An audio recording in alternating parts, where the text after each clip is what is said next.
دست و دست دریا بھی نہ چھوڑے ہم نے، بحر ظلمات میں دوڑا دیے گھوڑے ہم نے۔ فضیلت الشیخ محمد عظیم حاصل پوری۔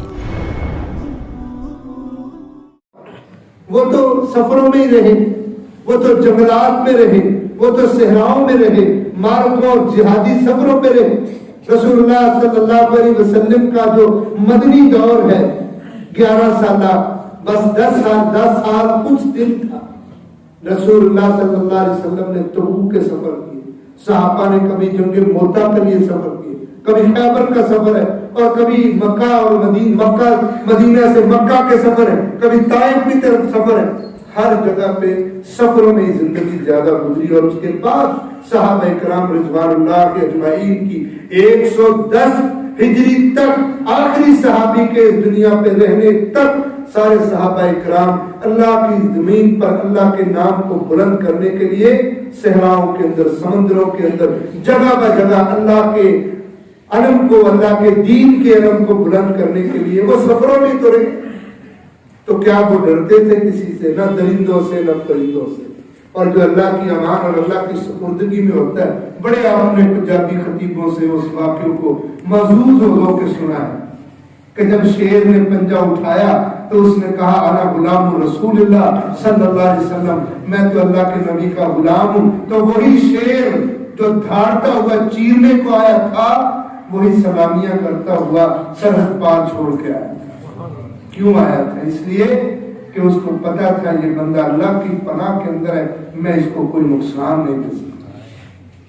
آپ جا کے، آج بھی پڑھا لکھا دور ہے، نوجوان بیٹھے، آج بھی آپ نیٹ پہ جا کے لکھیں نا عقبہ بن نافع رضی اللہ تعالی عنہ کا واقعہ، بس اتنا ہی لکھ دیں، یا جنگل کا واقعہ لکھ دیں، تو آپ کو ان کا وہ واقعہ جو جنوبی افریقہ کے جنگلوں میں پیش آیا تھا وہ آپ کے سامنے نظر آ جائے۔ اور واقعہ وہ کیا ہے کہ امیر معاویہ رضی اللہ تعالیٰ عنہ کے دور میں ان کو وہاں گورنر بنایا گیا۔ عمرو بن عاص رضی اللہ تعالیٰ عنہ کی قیادت کے اندر ان علاقوں کے اندر جو شام کی سرحد سے ملتے جلتے یہ علاقے تھے، ان کے اندر حضرت عقبہ بن نافع رضی اللہ تعالیٰ عنہ کو امیر بنا کے بھیجا۔ انہوں نے اس علاقے کے اندر جو بربری قوم تھی، جو بڑی ظالم تھی اور بڑی اللہ کی نافرمان تھی اور بتوں کی پجاری تھی، اور کچھ مجوسی لوگ تھے، اللہ سے بہت دور لوگ، یہ جنگلوں میں، افریقہ کے جنگلوں میں، جہاں عقبہ بن نافع رضی اللہ تعالیٰ عنہ نے توحید کا کام کیا، جہاد کا کام کیا، اور آخری سرحد تک وہ تاریخ میں جو علامہ اقبال نے شعر کہے تھے، دست و دست دریا بھی نہ چھوڑے ہم نے، بحر ظلمات میں دوڑا دیے گھوڑے ہم نے۔ یہ عقبہ بن نافع رضی اللہ تعالیٰ عنہ کی قیادت کے اندر بھی جب وہ سمندر کے کنارے پہنچے تو کہا اللہ اگر اس سے آگے بھی تیری مخلوق ہوتی تو ہم یہاں سے بھی پار ہو کے جا کے اللہ تیری توحید کا اعلان ان تک بھی پہنچاتے۔ تو جب عقبہ بن نافع نے کہا کہ یہاں بڑے دشمن علاقے مسلمانوں کا الگ سے ایک شہر ہونا چاہیے، جہاں فوجی چھاؤنی ہونی چاہیے، جہاں اچھا ایک نظام مسلمانوں کا ہو، تاکہ دشمنوں سے ذرا الگ ہو کے ذرا فوج کو تقویت دے کے، تازہ دم دے کے تیار کیا جا سکے۔ تو انہوں نے ایک شہر آباد کرنے کا پروگرام بنایا، جو شہر آج بھی کیرون کے نام سے یا کیبارون کے نام سے مشہور ہے۔ وہ شہر عقبہ بن نافع رضی اللہ تعالیٰ عنہ نے آباد کیا، مسلمانوں کی چھاؤنی وہاں بنائی، مسلمانوں کو آباد کیا۔ اور وہ جنگل تھا جہاں درندے رہتے تھے، وہاں علاقے کے لوگ نہیں گھستے تھے۔ عقبہ بن نافع نے ایک اونچی پہاڑی پہ جا کے اعلان کیا، اللہ اکبر، تاریخ میں لکھا ہے عقبہ بن نافع نے پہلے اپنے چند جو کمانڈر 12-14 بٹھا کے ان سے مشورہ کیا، پھر اللہ سے دعا کی، اور پھر پہاڑی پہ کھڑے ہو کے اعلان کیا کہ ہم اللہ کے رسول صلی اللہ علیہ وسلم کے سپاہی ہیں، دین اسلام کی سربلندی کے لیے گھر سے نکلے گئے، ہمیں یہ علاقہ چاہیے، اس علاقے کے اندر، اس جنگل کے اندر جتنے درندے پرند چرند کوئی بھی مخلوق یہاں رہتی ہے، میں انہیں کہتا ہوں یہاں چھوڑ کے چلی جائے، ورنہ صبح سے ہم ان کو قتل کر کے مار کے یہاں سے مار بنا۔ اور اس علاقے کی قوم نے دیکھا، تاریخ نے نوٹ کیا کہ صبح شیر بھی چیتا بھی، ہاتھی بھی، ہر درندہ بھی، ہر سانپ بھی، ہر ایک پرند بھی اپنے بچوں کو اٹھائے ہوئے اس جنگل کو چھوڑ رہا تھا ٹولیوں کے اندر، اور یہ کہہ رہا تھا زبان حال سے کہ اللہ کے بندو، جب رب کے مہمان تم ہو، ہم تمہارے لیے اپنے سب گھروں کو اور بستروں کو چھوڑ کے جا رہے ہیں۔ جب کوئی بندہ اپنے آپ کو اللہ کے سپرد کر دیتا ہے، اللہ کے حوالے کر دیتا ہے، شیطان کہہ رہا ہوتا ہے۔ حدیث کے اندر آتا ہے، نبی صلی اللہ علیہ وسلم نے فرمایا، صحیح مسلم میں، ابو داؤد شریف میں روایت ہے، بندہ جب گھر سے نکلتا ہے نا، بندہ یہ دعا پڑھتا ہے، بسم اللہ توکلت علی اللہ لا حول ولا قوت الا باللہ، اللہ تیرے نام سے، تیرے بھروسے پر سب کچھ چھوڑ کے نکل رہا ہوں، اللہ کوئی اچھا کام تیری توفیق کے بغیر میں کر نہیں سکتا، کسی برے کام سے تیری توفیق کے بغیر میں بچ نہیں سکتا۔ بس یہ عزم کر کے بندہ نکلتا ہے تو اللہ کے فرشتے اس کے لیے کہہ رہے ہوتے ہیں، کفیتا، جو تو نے مانگا تمہیں مل گیا، تجھے کافی ہو گیا، وقیتا، تمہیں ہر شر سے بچا لیا گیا، وتنہا عنہ الشیطان، تجھے شیطان سے دور کر دیا گیا، اب جا اللہ کے حوالے، تو جہاں جانا چاہتا ہے، نہ تجھے آگے کی فکر ہوگی نہ تجھے پچھلے کی فکر ہوگی، جا تو اللہ کی سپردگی میں آ چکا ہے۔ تو یہ کلمے کون سے پڑھنے ہیں جب نکلنا ہے گھر سے؟ بسم اللہ توکلت علی اللہ لا حول ولا قوت الا باللہ۔ چھوٹے چھوٹے کلمے ہیں مگر ہم اللہ سے دور ہیں، اللہ کی سپردگی اور پناہ سے دور ہیں۔ بندہ گاڑی پہ بیٹھتا ہے تو کیا کہتا ہے؟ بسم اللہ مجریہا و مرساہا، اللہ اس کو چلانے والا تو ہی ہے،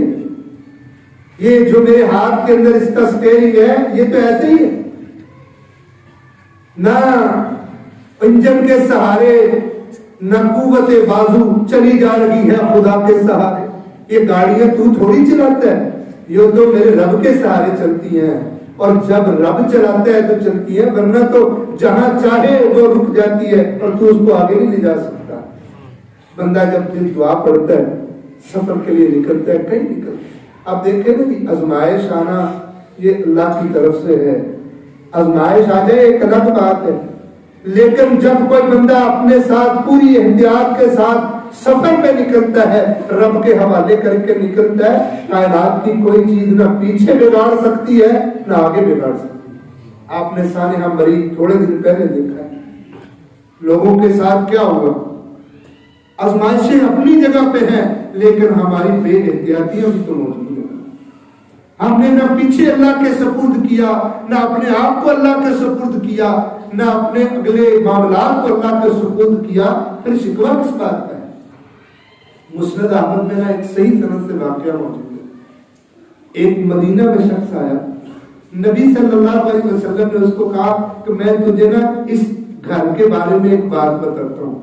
یہ جو گھر ہے ایک عورت کا گھر ہے، بوڑھی عورت ہے۔ آپ نے فرمایا ہم جب سفر پہ نکلنے لگے نا جہاد پہ تو اس عورت نے کہا میں بھی آپ کے ساتھ جاؤں،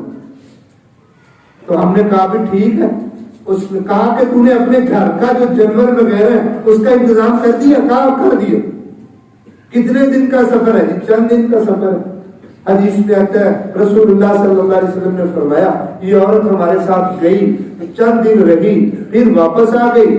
جو لوگ سفر میں تھے مسلمانوں کی خدمت کرتی رہی، اللہ سے اجر کی امید رکھتی رہی، جب واپس آئے اگلی صبح اس نے آ کے ہمارے سامنے شکایت کر دی، اللہ کے رسول صلی اللہ علیہ وسلم جب میں گھر سے نکلی تھی آپ کے ساتھ تو میرے گھر میں 12 بکریاں تھیں اور ایک چرخا تھا جس سے میں روئی کاٹتی تھی، اب نہ وہ چرخا ہے اور بکریوں میں بھی ایک بکری آئے گا۔ آپ نے فرمایا تو میں نے تمہیں پہلے کہا کہ تم نے اس کا انتظام کوئی کیا؟ تو اس نے کہا ہاں کیا۔